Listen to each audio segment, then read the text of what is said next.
Good morning students, how are you. तो बच्चों आज पढ़ने स्टार्ट करते हैं हम। तो सारे बच्चे अपनी अपनी हिंदी फर्स्ट की बुक ओपन करें और चैप्टर 1 निकालें। चैप्टर 1 है आपका बिना नाम की नदी। ये कविता है बच्चों। इस कविता में आपको बताया गया है कि गांव में नदी का होना क्या मायने रखता है, क्या महत्व रखता है, और नदी की महत्वता के बारे में बताया गया कि नदी का क्या महत्व है हमारे लिए।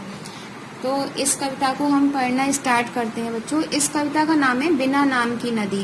तो जिस तरीके से किसी नदी का कोई नाम नहीं होता है ना, तो उसका क्या महत्व है, उसका क्या लगता है उसको।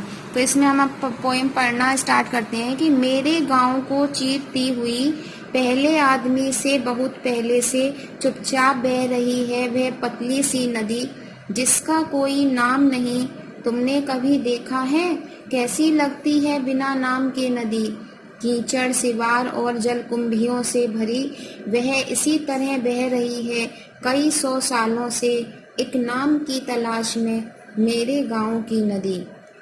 सूरज निकलने के काफी देर बाद जाती हैं भैंसें नदी में नहाने के लिए। नदी कहीं गहरे में हिलती है पहली बार, फिर आते हैं जुम्मन मियाँ हाथ में लिए बंसी और चारा।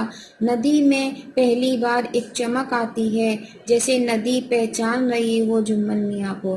तो इसमें ये बताया कि जिस तरीके से गांव में नदी बहती है और बहती ही रहती है चुपचाप, वो कभी किसी से कुछ नहीं कहती है, उसका कोई नाम तो होता नहीं है, और उसको फिर कैसा लगता होगा अगर उसको कोई नाम नहीं है तो बस उसमें ये, और जब उसमें कई 100 सालों से ऐसी ही बह रही है, गाय भैंसे आती हैं, जब सूरज निकलने लगता है तो उसके बहुत देर बाद गाय भैंसे आती हैं, उसमें नहाती हैं, पक्षी पानी पीते हैं, और कमल के फूल कीचड़ उसमें हो जाती है, उसमें कमल के फूल खिलते हैं, और वह एक अपने नाम की तलाश में 100 सालों से ऐसे ही बह रही है और कुछ किसी से कुछ नहीं कहती है।